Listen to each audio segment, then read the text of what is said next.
I would like to acknowledge the traditional owners and custodians of the land on which we are recording this podcast, the Bidjigal and Gadigal people of the Eora Nation. We pay our respects to elders past and present and extend our respect to Aboriginal and Torres Strait Islander people from all nations of this land.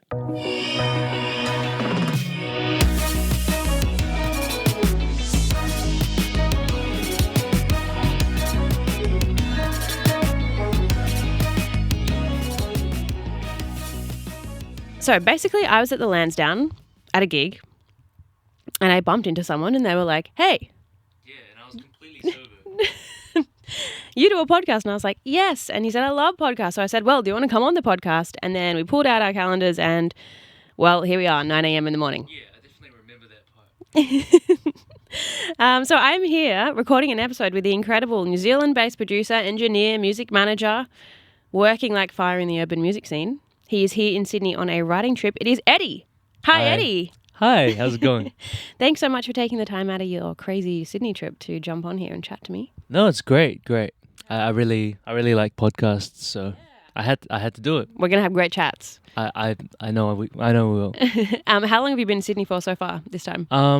This is my third week. Yeah. Okay. Yeah, I'm flying out on Thursday. Ooh. So this is my second to last day. Okay. Yeah. And you've been pretty much jam-packed the whole time, hey? Yeah, it's been good. I think I feel like New Zealand's so small, and once you leave New Zealand, you realize how big the world is. And, you know, I don't know if you get that in Australia because Australia is so big already. Definitely, for sure we do. I think especially industry-based stuff. Right. It's like, yep, it's hard here. It's a really hard industry. Have you been industry. somewhere else before? Yeah, so I've been to the States. I've done Europe. Which part? Yeah, New York, which I loved. That's the big city. Yeah. I haven't actually been to that city, but I've been to Los Angeles. Yeah, which I want to ask you about. A little later. Yeah. But what I might start with is if you can just give us a little bit of a rundown, especially for those who have not heard of like your work and stuff, what you do, what your vibe is. Yeah. Yeah. Cool. My name's Eddie. I get known as Eddie on the beat, primarily because I used to just make beats, and my friends started calling me that. So then eventually my name became that. And then I guess after maybe like 10 years-ish, I started venturing out and doing some other stuff like mixing, managing. I was teaching at a high school. I read this. So how did you get there? COVID. So, yeah, COVID happened. I was about to go to New York. Yeah, okay. But then COVID happened. And then, 3 years of our lives kind of just wavered past. But I was like, I still want to do something while we're locked down. So I did my teaching certificate after I did my Bachelor of Music at Auckland University. And then started teaching at high school. Yeah. For, 2 to 3 years. And then it seemed like COVID was actually like, it's not over, but it's like, it's not going to lock us down anymore, I don't think. I feel like that phase of our life is hopefully over. Yeah. Oh my gosh. When there was that massive outbreak again, I was like, no, we can't lock down again, please. Yeah. Was it really bad here as well? Yeah, really bad. Because I saw news of like Melbourne and, riots and stuff. Yeah. Yeah. And we had to we had certain hours of the day we could exercise and we could only go within 5 kilometers of our house and stuff like that. Oh, seriously? Yeah. So you couldn't even just freely walk outside? Only between certain hours. Really? And you could, but you had to stay within like a 5 kilometer radius of your living. It sounds similar. Yeah. Yeah. God, it's crazy to think about those times. Yeah, but basically after I stopped, after COVID kind of phased out, I was kind of like, I feel like I'm meant to make music. And I wasn't doing as much as I'd like while I was teaching, because very much the routine was like wake up at 8 or like 7, get to school at 8, teach till like 3:30, leave at like 4, go to my session at 5, and then that'll finish maybe midnight, 1 a.m, and then go home and then repeat. I feel like I'm kind of living that life now. Really? Well, yeah, because not as a music producer, but I do acting, but it's like I don't have enough of an acting career to do it full time. Yeah. So I have a full-time job and then I do acting outside of hours. So then I'll start like doing a theatre show and I'll rehearse from like 7:30 p.m. till 11:30 at night 3 times a week and then do a full season for a month where I'm doing like 6 shows a week as well as working full-time. Wow.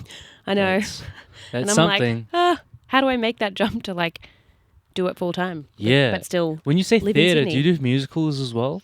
I don't perform in musicals, but I direct them. Oh. Yeah, but I much prefer, act in plays. Nice. Yeah, I'm not a singer. No? No, Oh, I hum along at home, I'm an avid car singer. Great. We love car singers. Yeah. So back to you doing music producing and stepping out of teaching. Yeah. Was it scary to come back out of teaching and then go into it full time? Yeah. Well, I mean, we have the support system in New Zealand called music supervision, and it's kind of like therapy. It's like music therapy. I love that. Where I just dump everything anyways. I don't know how many times I actually talked about music, Yeah. but it was great. And one of those topics were like switching to full-time music and transitioning to full-time music. And I think that was something that they talked to a lot of people about, transitioning. And so, yeah, it was scary. But at the end of the day, it's kind of like ending a relationship with your full-time job. You know, there's no easy way to do it. You kind of just have to rip off the Band-Aid.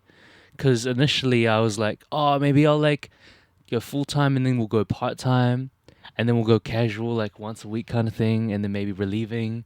And then stop. Yep. And then, I don't know, the advice that I got was just like if I keep allowing myself to have that comfort and that option, I'm never going to have my full effort in music. Yes. I'm always going to have like some of my effort somewhere else scattered. And instead of doing what I'm trying to do, which is just pull full force in music, it's kind of going to be like a divided attention.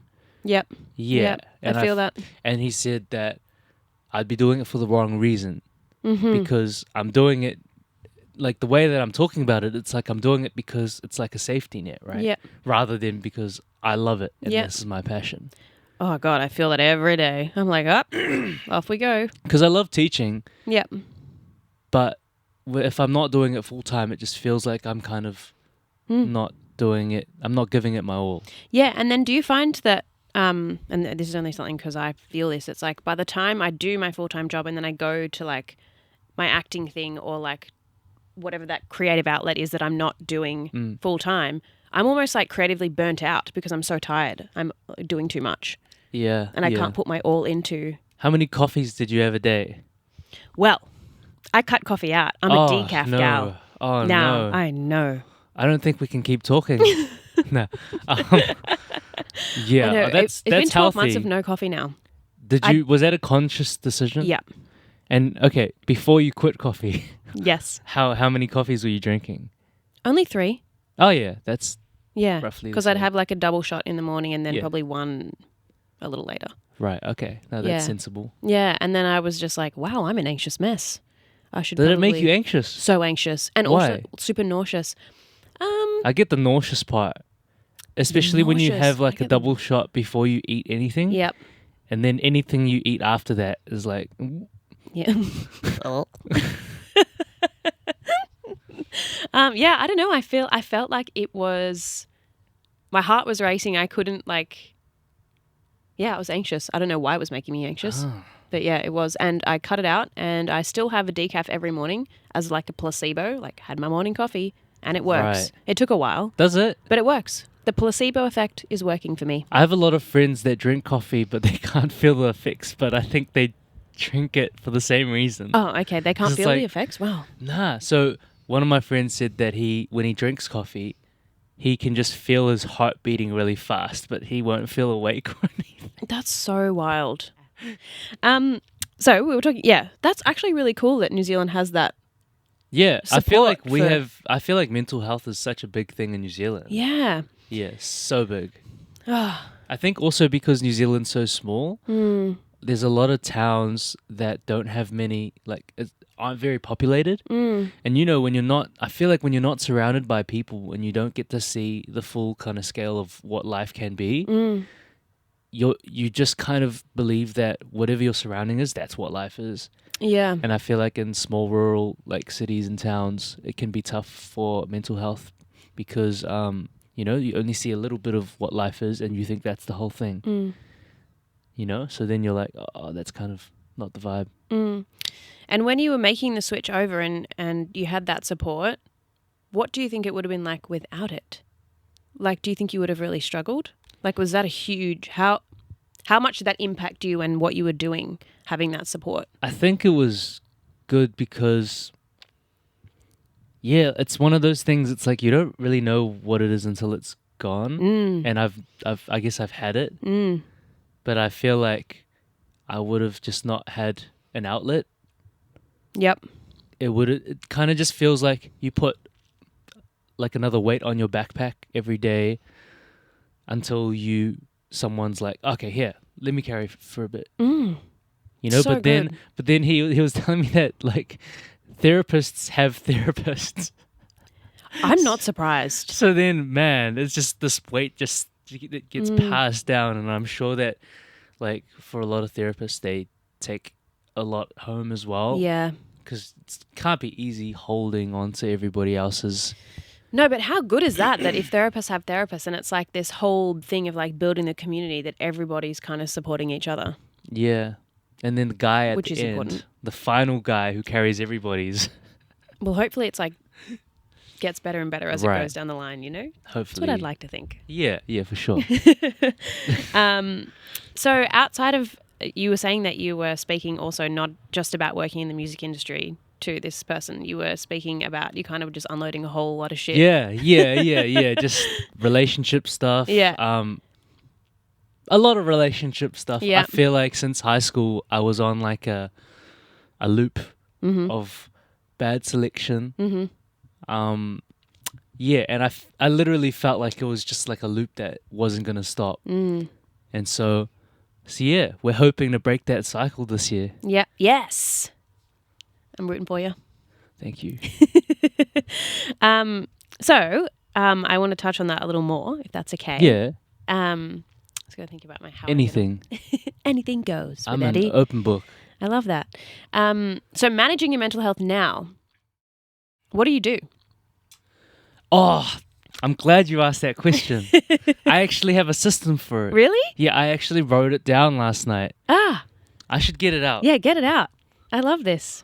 I made a system, and like a mental system, and then yesterday I was like, I'm going to put this down. So I have like a routine goal. So every day I'm going to do something active. Yep. Every day I'm going to do something to do with my career. Yep. And then every day I'm going to do something that's social. That's so good. And so I have to tick all three boxes every single day. So, but it doesn't have to be the same thing, because active could be anything. You could go for a walk, you could go for a bike ride, you could go play tennis, you could go to the gym. Yep. And then social is like family or friends. Yep. And then, career is like I could do a session, or I could just spend time working on something else, Yep. but something to do with my career. Yep. And then that way it makes every day interesting, because it's like, what do I want to do today that's active? Or who do I want to catch up with today? Yeah. And I think about that. And you know what too I love about that is it's like those are easy goals to tick. It's not like, oh, I have to do a 1 hour workout. I have to do, I have to go out on a social dinner with someone or whatever. Yeah. It's like, nope, I just have to do something active, something social. Exactly. Something And it's like, if career-based. I don't feel like seeing anyone, I could literally just go to my parents' house, and that's social, because then they're going to want to catch up with me. They're going to want to know about my life anyways. Yeah. And that's the easiest. And I feel like those three things are really important in maintaining a balance. Yeah. And I know that when I didn't have that system in place, I was just all over the place. Yeah. Yeah. I feel like that is super great. I really like that. Do you feel like you tick all three of those boxes every day? No. Let's unpack that. No. How does that make you feel? Yeah. Look, I have almost. I definitely in the last 3 weeks have been like active every day, because Right. and I'm normally pretty good at being active. I would say I Like tick runs? the active box. Yeah. So the last 3 weeks I've done a run every day. What's your pace? My pace, 6.5. 6? That's my pace. That's great. My Yes. friends are all like 5:15, 4:45. Nope. I'm like, how? Slow burn. Slow burn. Yeah. I do That's- about 5Ks in 32 minutes. That's really good. I Yeah. do about 3Ks and I give up. You know what? It's the effort that counts, you know? Yeah. I did my first weight workout this morning First ever. in this year because I've just been running and walking. Right. And I Weight, was like, so good. get it together. Like a Kate." balance of both of those are Yeah. really good. Yeah. Mm. So I'm trying to do 2 a week now. Nice. I also have a Kelpie. What's So that? a dog. The Kelpie is the breed of the dog. Right. She's like a working dog, so I've got to walk her every day. So she's good motivation. So let's talk a little bit more about your music and stuff, Yeah, we should. seeing as that's what you do. Yeah. So you do writing sessions, you go to Sydney, you go to LA. What does like a week look like when you do that? I wake up and I just well, I mean, like this trip I've had 2 sessions every day. So I'll wake up. I actually brought my instant coffee with me from New Zealand Love it. and a plastic cup. Yes. So the goal was like, if I'm really struggling, I can like in my day in the life video, I'll make my coffee before I go to sleep. And then the first thing Put it I in the do fridge? when I wake up, I just have it on my bedside table. Ah. And so when I wake yes, up, I did see that. I reach out for it, yeah. down it, and then I'm ready. So it's your safety net there on the bedside Yeah, table. yeah, Get yeah, up, yeah. Eddie. Yeah, but I have my long Cold black brew? today. Yeah. Long black. Yum. Yeah, but it'll be like coffee session 1 and then like a lunch break. Yep. Session 2, dinner break, Yep. and then by then it's like basically 11 or 12. And Yeah, then- you guys have been doing long days. Yeah, like sessions probably all last around 6-ish hours. So by the time the second session's done, like the day's over. And how do you find new artists to work with and stuff? How do you keeping that fresh? It was crazy because last year I have an artist that I managed called Hales, and he blew up in LA. Awesome. This American guy, his name's the Card Guy, but he's like I think he's got like 16, 17 million followers or something, but he randomly stumbled upon Jerry and was like, hey, would you get a matching tattoo with me for $1? And that has like 70 million views on YouTube right now. Oh my goodness. But that like, because he tagged the song in the video, so then his music blew up. His following like skyrocketed, and then labels started watching him. And so then we were supposed to come here last year to get him signed and stuff. He had a deal on the table, and then everybody from that label got fired. Oh, wow. And so we Let's not flew mention here, that and then label. they were like, "There's nobody in the building anymore." Oh my goodness. Apart from one dude, and then he was like, we're kind of restructuring now. Okay. Yeah, so, but they had already set us up with sessions. Well, set him up with sessions, and I have a friend, Aaliyah, that works at Sony, and she was really, really kind and kind of introduced me to a few people. And then from that, it was just like I met them, and then their friends, and then their friends, and then I would do sessions with all of them, and then so now it's just like this bigger pool Networking. of networks. Yeah. Yep. And That's so so good. every time I come back, I feel like I meet like double the people that I did before. Yeah. So networking is super important, hey. Yeah. And I kept telling people that I want to do more podcasts. So that was real random when you said that that night. That So was good. crazy. I'm going to jump back to your video that you did. You're talking about your day in the life Day of in the the life. Music producer in NZ. Yeah. You made this really killer smoothie, Oh yes. protein smoothie. Can you talk us through what you put in your killer smoothie? Yeah. Well, like I'm quite into fitness, Mm.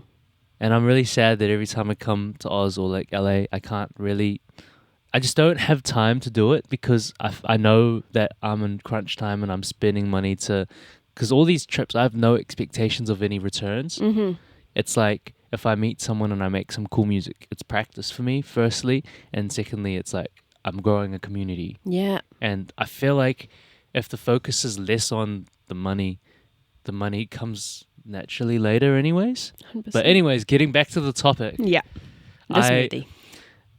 in New Zealand we have this ice cream, Oh, God, and I it's love it's ice cream. called real fruit ice cream. I think I swear every country would have it, but basically what happens is they use like this ice cream machine where it blends like real strawberries with vanilla ice cream, Oh, gosh. and it tastes superb, Mm. marvelous. And so basically, I have this vanilla ice cream flavored protein.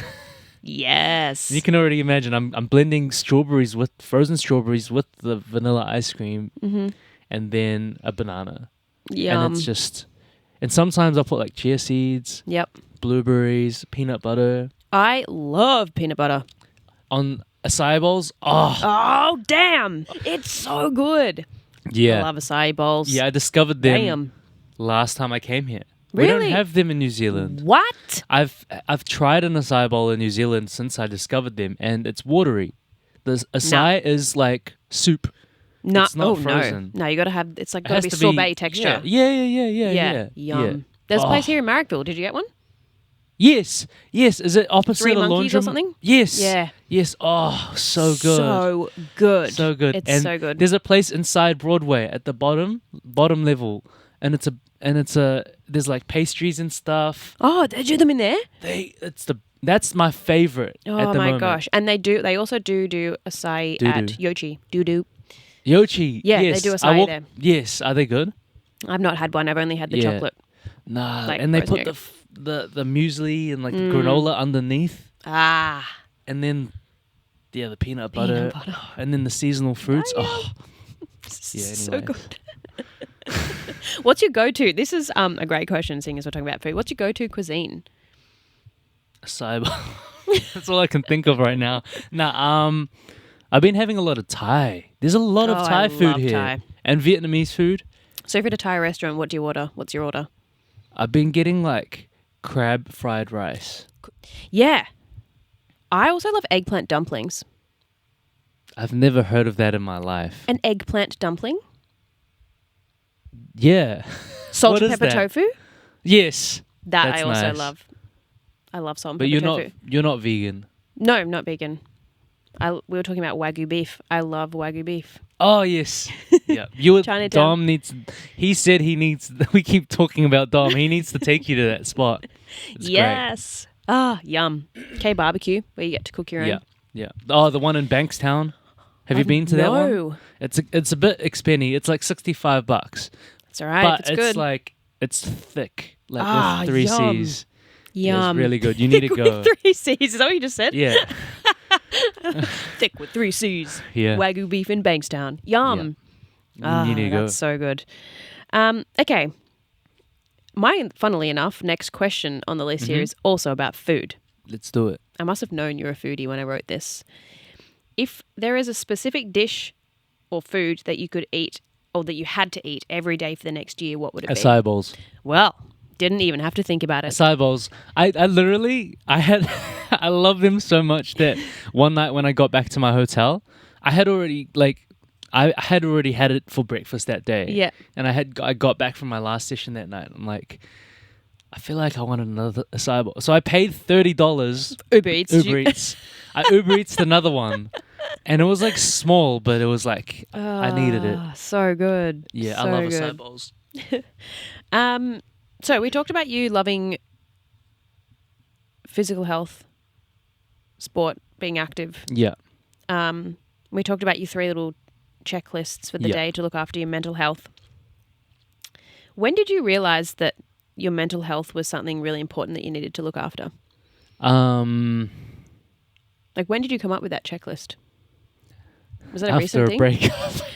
There you go. It's always after a breakup Yeah. because then you're like, Relationships are hard. but you know, in a relationship, you dedicate so much time to a Yeah. person that when it all of a sudden rips off, and like it's like you have to figure out how to fill a void, and it wouldn't be healthy for you to fill a void of a person with another person because that's just Yeah. toxic. Yeah.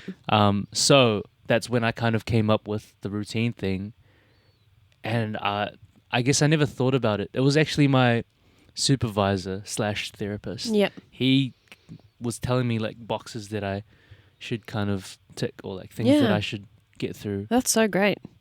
Yeah, and then it definitely takes time. I think inevitably, when you go through a breakup or of any kind, whether it's a friend or a partner or like some kind of relationship, like when something changes so suddenly, there's no easy way to just get over it. Yeah. Definitely always takes time. I found that it takes at least a month and a half Yeah. for you to just kind of feel, when you wake up and then you just want to go back to sleep. Yep. And I'm like Yeah. relatively good at mornings. So. Yeah. Like I am definitely not a morning person, but if I'm overseas and I'm grinding, then I'll get up Yeah. without an issue. But Yeah. like this morning, Yeah, true. Thank I'm on you. the grind. Yeah, and you have 2 sessions after this or a session after this? 2, yeah. 2. Back to back. So one little question too is if there was someone out there who listens to this podcast who might be trying to figure out like what elements they could bring into their life to lift them up or help them going through a breakup or anything like that, what would, from your experience, and obviously myself and Eddie are not medical professionals, but what from your experience, what advice would you throw at someone?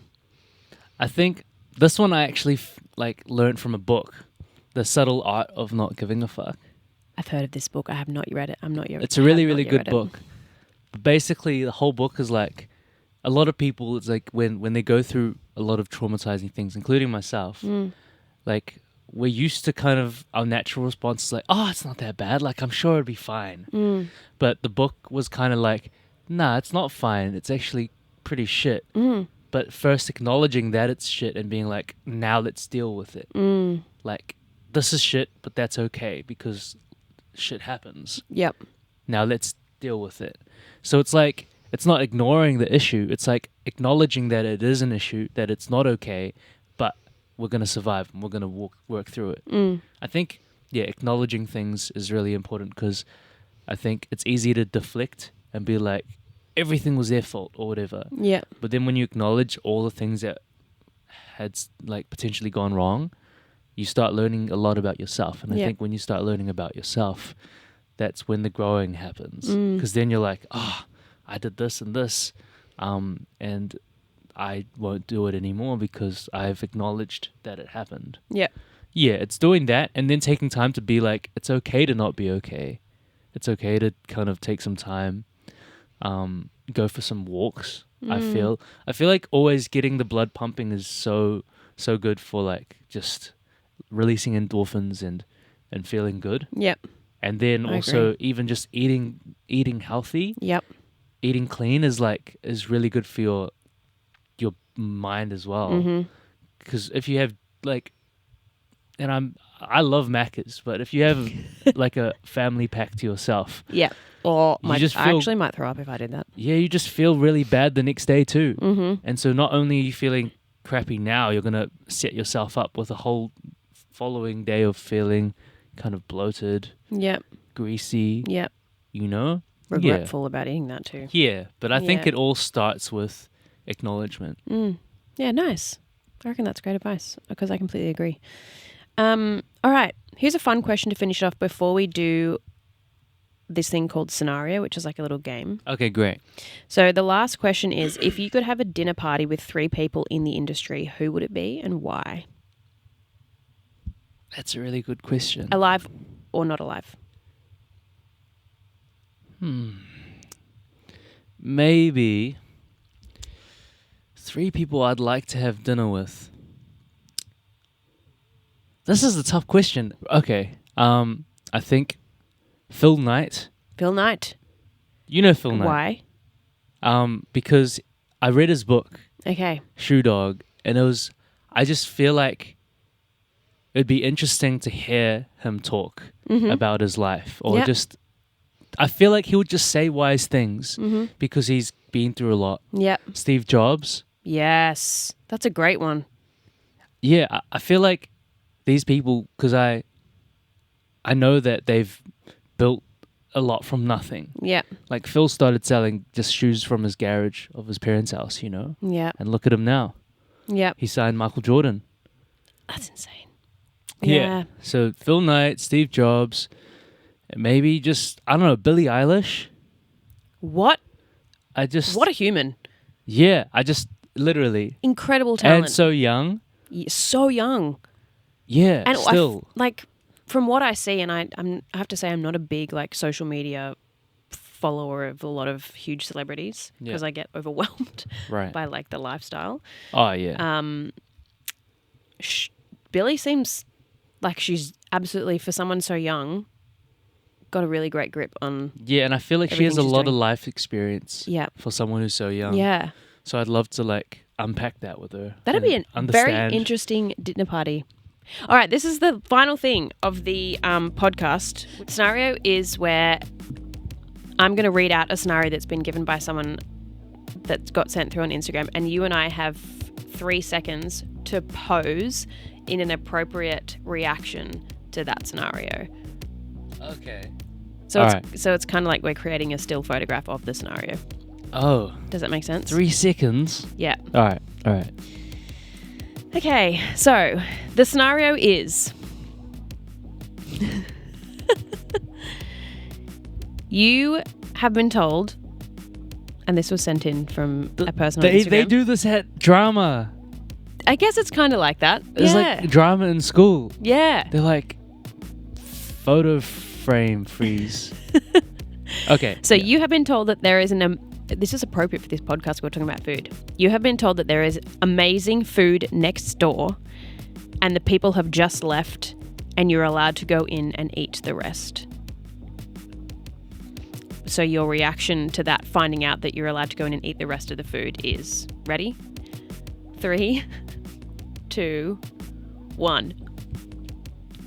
This is my reaction. I'm running. I feel like I'd be disappointed because I don't want to Oh. eat someone's leftovers.